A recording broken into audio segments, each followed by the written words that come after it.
I love Mohammad সাল্লাল্লাহু আলাইহি ওয়াসাল্লাম বলা যাবে কি? Brother Islam, I love Mohammad বলার কারণে আমি নাকি শুনেছি যে উত্তরপ্রদেশের মাটিতে আই লাভ মোহাম্মদ বলার কারণে কিছু মুসলিম ভাইদেরকে অ্যারেস্ট করা হয়েছে, তাদের নামে এফআইআর করা হয়েছে। আই লাভ মোহাম্মদ এর অর্থ দেখতে হবে। ভাষা কোনো ভাষা খারাপ নয়, যেমন আমরা বাংলাতে বলি আমরা নবীকে ভালোবাসি, যাই না না যাই বলা জোরে বলে। তো আই লাভ মোহাম্মদ মানে আমি মোহাম্মদ সাল্লাল্লাহু আলাইহি ওয়াসাল্লামকে ভালোবাসি, এটাও বলা জায়েজ আছে, কোনো অসুবিধা নেই। এই জন্য সোশ্যাল মিডিয়ার মাধ্যমে যেই দিকে দেখছি I love Mohammad, I love Mohammad. Recently গুজরাটে প্রোগ্রামে গিয়েছিলাম আহমেদাবাদ, আপনাদের এই দিকের লোক সব ওখানে থাকে। ওই আহমেদাবাদের প্রোগ্রামে গেলাম তো জায়গায় জায়গায় মোদির এলাকাতে বোর্ড চিপকে দিয়েছেন I love Mohammad, I love Mohammad.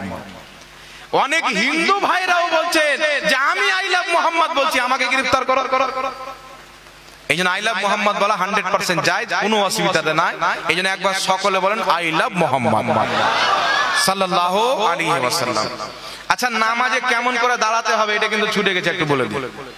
বর্তমান মার্কেটে কিছু লোক এসেছেন, এরা নামাজে দাঁড়ায় এমন ভাবে ট্যাং ফাড়ে, মনে হচ্ছে নামাজ পড়তে আসেনি।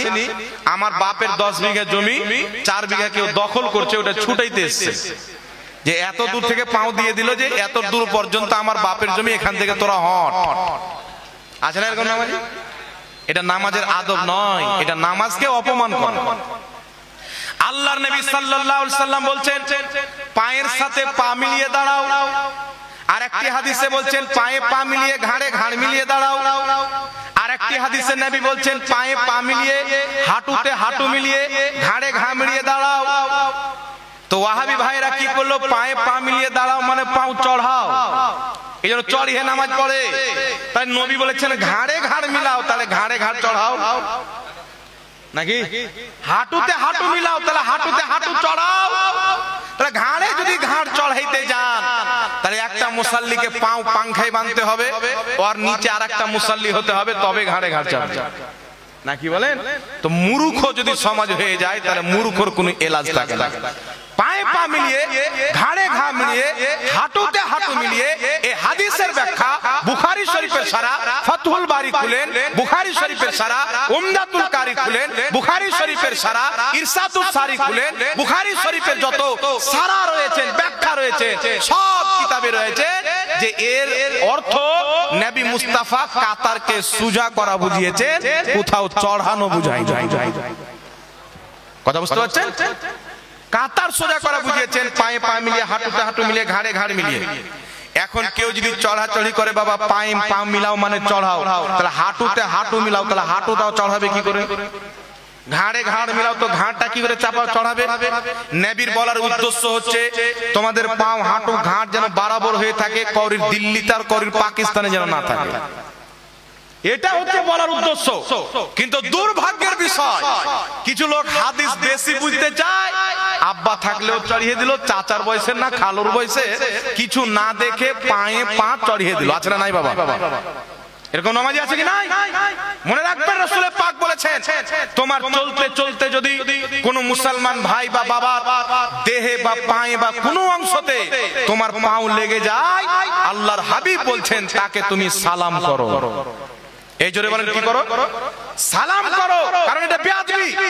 আর কোন ব্যক্তি যদি জেনে শুনে পাও লাগায়, জেনে শুনে কোন মানুষের পায়ে হোক হাতে হোক পাও লাগানো, এটা গুনার কাজ না যায়। বুঝতে পারছেন? তো যেটা নামাজের বাইরে না যায়, নামাজের ভিতরে কি জায়েজ হবে? বড় না জায়েজ হবে। এই জন্য নামাজে পায়ে পা চড়ানো এটা ভিত্তিহীন গুদড় মুন্সি মৌলবীদের বানানো, শিক্ষিত ব্যক্তির এটা নয়। এরা উম্মতের মধ্যে ফিতনা সৃষ্টি করতে চায়। যদি পায়ে পা মিলার অর্থ তুমি চাপা লাও বেটা, তো ঘুটটাতে ঘুটটা মিলাওটা চাপাও দেখি, কাঁধাতে কাঁধা মিলাও নবী বলেছেন চাপাও দেখি। এই জন্য এইগুলো চুরি করা চামারি করা বাদ দেন, যেইভাবে চিরকাল নামাজ পড়েছেন ওইভাবে নামাজ পড়েন, ওই তরিকাটা রাসূলুল্লাহর যুগ থেকে আসছেন। জোরে বলেন সুবহানাল্লাহ। আল্লাহ পাক বুঝার তৌফিক দান করুন। যাই হোক ব্রাদার ইসলাম, কি নাম আপনার ভাইজান? কি নাম? আতিজুর রহমান সাহেব, ইমাম সাহেব। মাশাআল্লাহ, আপনাদের ইমাম সাহেব চলে এসেছেন, আর আমি বেশিক্ষণ বলবো না। আর কেউ প্রশ্ন দিবেন না। মাজার জিয়ারতের উদ্দেশ্যে বাহিরে যাওয়া যাবে কি? দেখেন বিরাদর ইসলাম, মাজার জিয়ারতের উদ্দেশ্যে সফর করা ওয়াহাবিরা হারাম বলে একটা হাদিস দিয়ে দলিল দেয়। হাদিস কি? আল্লাহর নবী বলেছেন তিনটি জায়গা ব্যতীত সফর করা যাবে না। একটি মসজিদ আকসা, একটি কাবা, একটি মসজিদে নববী। ইমাম মালিক, ইমাম মুসলিম, ইমাম মুল্লা আলী কারি, ইমাম বদরুদ্দিন আইনি, হাজারো ইমাম সবাই একটাই ব্যাখ্যা করেছেন। কি ব্যাখ্যা করেছেন? তিনটি জায়গা ব্যতীত অন্য কোথায় সফর করা যাওয়া যাবে না। এটা রাসূলে পাক বুঝিয়েছেন যে নেকি বেশি পাবার উদ্দেশ্যে নিজের গ্রাম অঞ্চলের মসজিদ ত্যাগ করে পৃথিবীর অন্য মসজিদে গিয়ে নামাজ পড়া, এই নিয়তে যে ওখানে নামাজ পড়লে নেকি বেশি পাবো, এটা হলো হারাম। তবে কেউ যদি বলে আমি কাবা ঘরে গিয়ে নামাজ পড়বো সফর করে নেকি বেশি পাবো, নবী বলেছেন জায়েজ। কেউ যদি বলে আকসাতে গিয়ে নামাজ পড়লে নেকি বেশি পাবো, নবী বলেছেন জায়েজ। কেউ যদি বলেন আমি মসজিদে নববীতে গিয়ে নামাজ পড়বো নেকি বেশি পাবো দুনিয়ার মসজিদ চাইতে, এই নিয়তে তিনটি মসজিদে গিয়ে নামাজ পড়া জায়েজ। আর এই হাদিসটা দাজ্জাল কানা ফিট করছে আউলিয়া কেরামের মাজার জিয়ারতে। বুঝতে পারছেন? গাধার গলাতে যদি সোনার মালা দিয়ে দেন তো গাধা তো আর রূপসী হয়ে যাবে না, গাধা তো গাধাই থাকবে। এই জন্য পৃথিবীর মুসলমান মাজার জিয়ারত, কবর কি মাজার বলা হয়, মনে রাখবেন কবর আর মাজার বলা হয় জিয়ারতের স্থানকে। যারা আল্লাহ ওলি তাদের কবরকে আদবান মাজার বলা হয়, কারণ তারা সম্মানিত। রওজাও বলা হয়। কিছু গাঁজাখোর মৌলবি বেরিয়েছেন বাংলাদেশের মাটিতে, বলছে রওজা বলা যাবে না। আল্লাহ কুরআন পাকে বলছেন ওয়াল্লাযীনা আমানু ওয়া আমিলুস সলিহাতি ফি রাউদাতিল জান্নাহ। আল্লাহ বলছেন যারা ঈমান এনে ভালো আমল করে দুনিয়া থেকে যায়, আল্লাহ তাদের কবরটাকে রওজা বানিয়ে দেয়, জান্নাতের বাগান রওজা বানিয়ে দেয়। তো যারা আল্লাহর ওলি, এরা ঈমান নিয়ে আমল করে গিয়েছেন, এদের কবরকে আল্লাহ রওজা বানিয়েছেন। তো আল্লাহ যেটাকে রওজা বানিয়ে দিয়েছেন, রওজা বললে অসুবিধা আছে? কুরআন তো রওজা বলছেন। নবী বলছেন পাপী মারা গেলে তার কবর জাহান্নামের অংশ হয়ে যায়, আর জান্নাতি যদি মারা যায় নেককার ব্যক্তি, আল্লাহ তার কবরকে রিয়াজুল জান্নাত, জান্নাতের বাগান রওজা বানিয়ে দেয়। তো মুমিনদের কবরকে, ওলিদের কবরকে, নবীদের কবরকে রওজা বলা, এটা কুরআন এবং হাদিস দ্বারা প্রমাণিত। সুবহানাল্লাহ।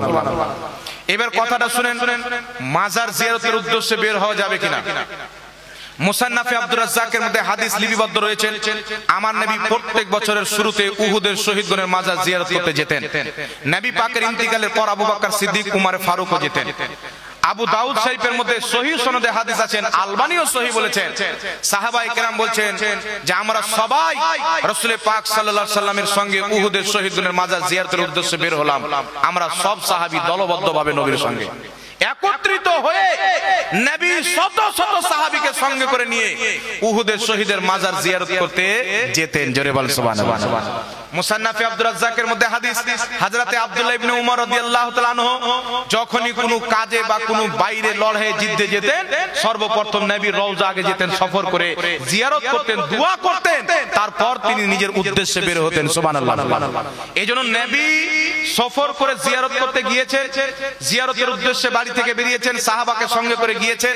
সুতরাং সফর করে জিয়ারতের উদ্দেশ্যে যাওয়া এটা হচ্ছে ইবাদতের কাজ, কারণ জিয়ারত করা হচ্ছে সুন্নাতে রাসূল, সুন্নাতে সাহাবা, এই বিষয়ে সমস্ত মুহাদ্দিস একমত। সুতরাং সুন্নাত পালনের উদ্দেশ্যে সফর করাটাও ইবাদতের অন্তর্ভুক্ত। বল সুবহানাল্লাহ।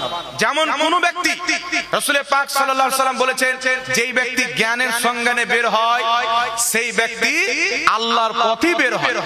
সে যদি রাস্তায় মারা যায়, আল্লাহ তাকে শহীদের মর্যাদা দান করবে, কারণ সে কুরআন হাদিসের জ্ঞান শিখতে বেরিয়েছে। তো অনুরূপ ভাবে কবর জিয়ারত করা, মাজার জিয়ারত করা নবী পাকের সুন্নাত। কেউ যদি সুন্নাত পালনের উদ্দেশ্যে জিয়ারত করতে যায় বাড়ি থেকে বেরিয়ে, এটা অবশ্যই যায়, এটাকে কোনো মায়লান নাজায়েজ প্রমাণ করতে পারবে না। যারা এটাকে নাজায়েজ বলে, এটা ওদের বাপের ঘরের তৈরি করা শরীয়ত, নবীর শরীয়তে এটা যায়। কথা বুঝতে পেরেছেন? আল্লাহ পাক বুঝার তৌফিক দান করুন।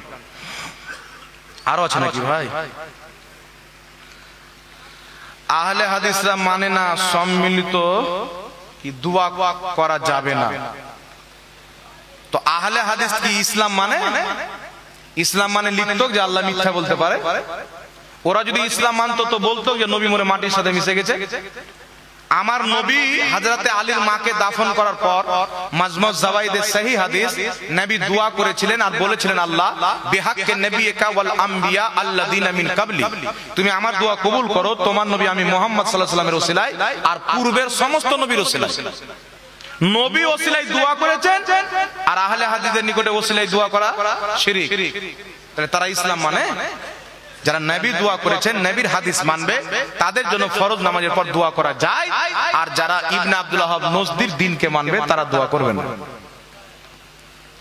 নামাজ কাজা হলে পড়া যাবে যাবে না এই বিষয়ে কিছু বলেন। নামাজ ফরজ, কাজা হলে আপনাকে পড়তে হবে, নামাজ মাফ নাই। কোন মৌলবি যদি কোথাও হাদিস পেয়ে থাকে যে কাজা করলে নামাজ মাফ হয়ে যাবে, তাহলে সব নামাজ কাজাই করতে মানুষ পড়তো কেন?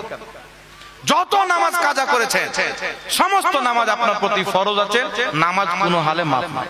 যতদূর সম্ভব হবে আপনাকে আদায় করতে হবে।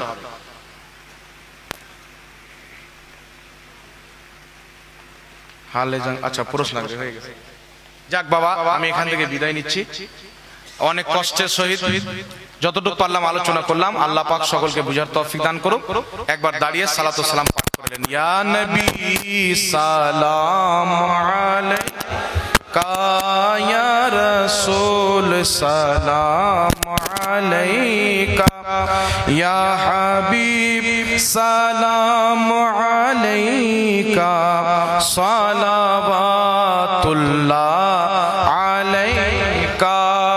তুমি যে নূরের রবি, নিখিলের ধ্যানের ছবি, তুমি না এলে দুনিয়ায় আঁধারে ডুবিত সবই।